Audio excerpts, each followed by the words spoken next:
All right, well, we might as well get started. It's 3:01. Yeah, so everyone knows what's happening here, so I don't need to really give any introduction, except that this is Yanjun, and in this section in general, we're going to have the CCSI fellows, and we're really delighted to have all of them. So. Okay, yeah, thank you, guys. So hello, everyone. Good afternoon. My name is Yanjun, and I recently graduated from Stanford EE, and currently I'm a fellow at the Siemens Institute. So the title for my talk will be the fundamental limits and optimal uses of data in modern learning problems. So this title may seem a little bit large, but this is precisely what my research focus lies on. So specifically, my research aims to understand the information theoretical complexity of different learning problems in various fields. And this task is twofold. So first, we'd like to derive fundamental limits of a given learning problem, understand where is the bottleneck of the problem, and how slight changes in the problem formulation would drastically change the final result. And on the other hand, we'd also like to basically propose the optimal algorithm achieving a performance matching the fundamental limit. So this is basically a play between upper and lower bound. And this is reflected in the following example. This example may not be the technically most challenging one, nor the practically most significant one. But in this example, we will see how the play between the upper and the lower bound holds in this specific problem. So this problem is called the unified estimation of discrete functionals. So what's that problem? So in discrete functional estimation, we just mean by given NID observations x1 to xn following a discrete distribution P with support size K, we'd like to estimate the quantity capital F of P, which is the sum of little f of Pi for a given function F. So in this problem, we have two parameters. N is the sample size, K is the support size. And when we take little f to be different functions, we would cover some widely used examples such as entropy, support size, and so on. And this problem also has lots of applications and generalizations. And so in the past decade, there has been a lot of research focus on this specific type of problem. And where a large body of literature is devoted to the problem so-called the ad-hoc estimation, which means that, okay, we first know the target functional, and then we would like to propose or give an estimator for that functional. So the main result of that line of research is that the most natural estimator, which is the plug-in approach or the traditional MLE, where we simply plug the empirical distribution of the samples into the target functional, turns out to be strictly suboptimal. And specifically, they showed a phenomenon called the effective sample size enlargement, meaning that the performance of the optimal estimator with n samples is essentially the performance of the MLE with n log n samples.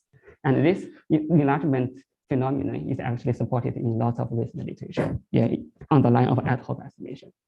But this is not our focus. We aim to understand a more ambitious target called the unified estimation. So what's our target? We'd like to find a single distribution estimator p hat such that we'd like to plug the same p hat into different functionals. And we hope that the final estimator could be universally optimal for many such functionals. So as a pictorial illustration, basically the estimator p hat only depends on the observations x1 to xn, and we will use the same p hat to estimate different functionals. So this task, is of course ambitious and may sound too good to be true. At least due to two reasons. First, the natural estimator, the empirical distribution fails to do the job. And secondly, so even for ad hoc estimation, typically people have already derived very complicated procedures, even for estimating a single functional. So it might be a little bit hard to propose a unified one that works for many of them.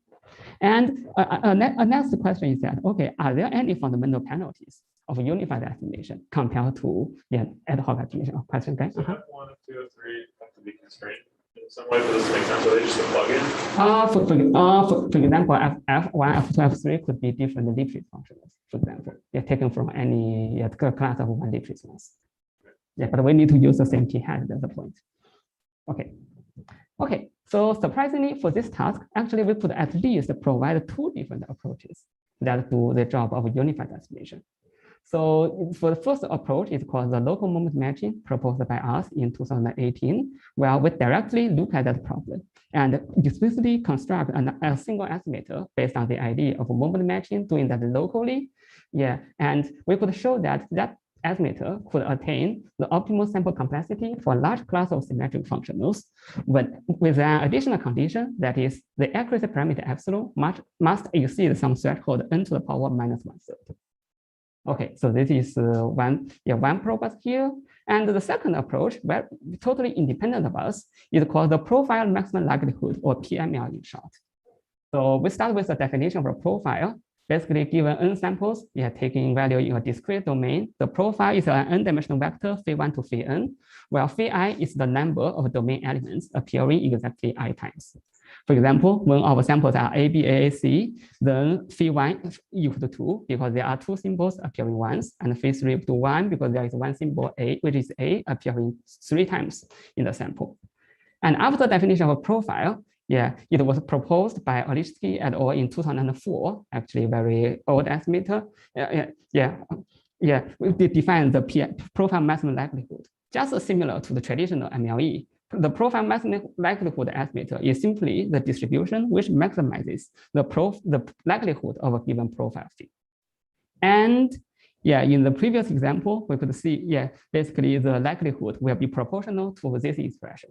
So the maximization program is very different from the traditional MLE, and you could see that it may be very hard to compute or even approximate because this is a sum of exponentially many non-convex terms.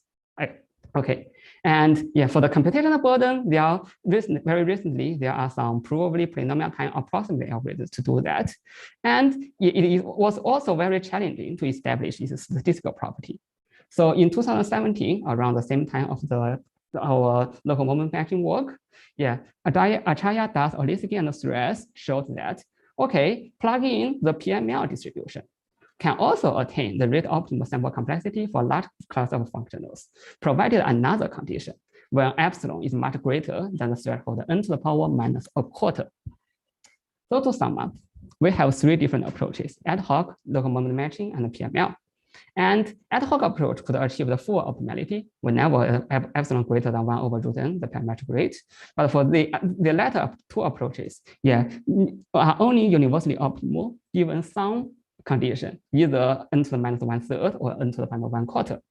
So the PML authors actually ask the following open problem. They will ask whether the requirement epsilon greater than n to the power minus power 1/4 are an artifact of their analysis, or just a fundamental burden of the PML. So we answer this question in 2 aspects. So first, after some hard effort, we could actually improve the analysis of PML we improve threshold to n to the power minus 1/3. Okay, after hard effort, actually we could improve that. And then we see that, why do these 2 approaches share the same threshold? And because these 2 approaches are totally independent of each other, actually, at least from the ideas are very different. And so we move on to ask the second question: is there some fundamental limitation of all possible unified approaches?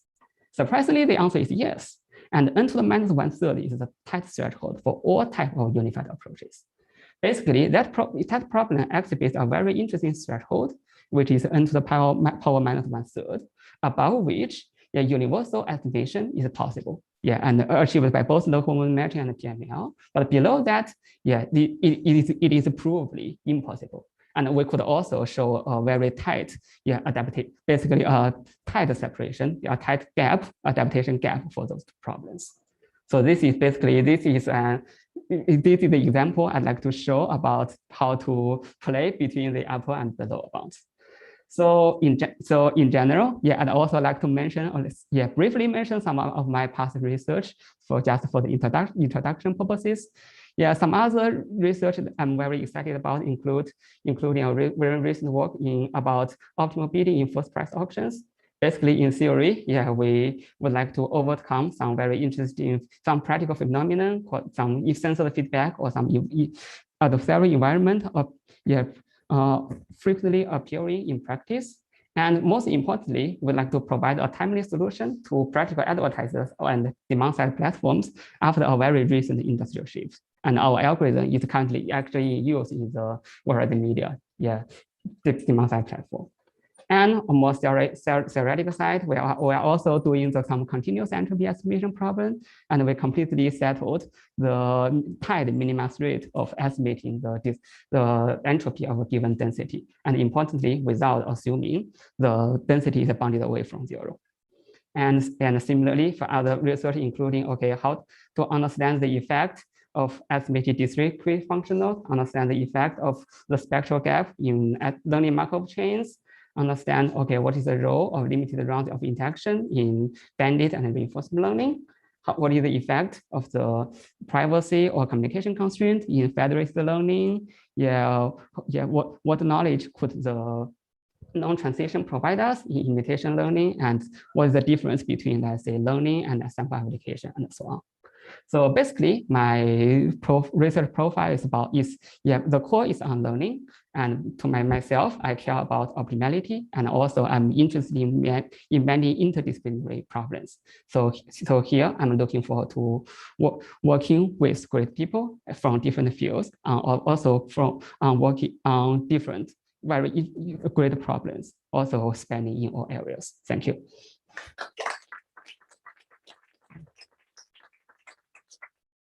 Thanks, Yanjun. So maybe we can start swapping just to keep things really a good time and answer questions while the swap is happening. Parallelization as possible. Any questions?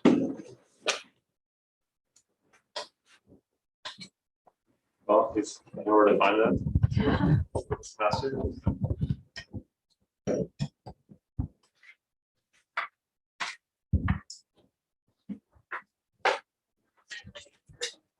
Thanks again.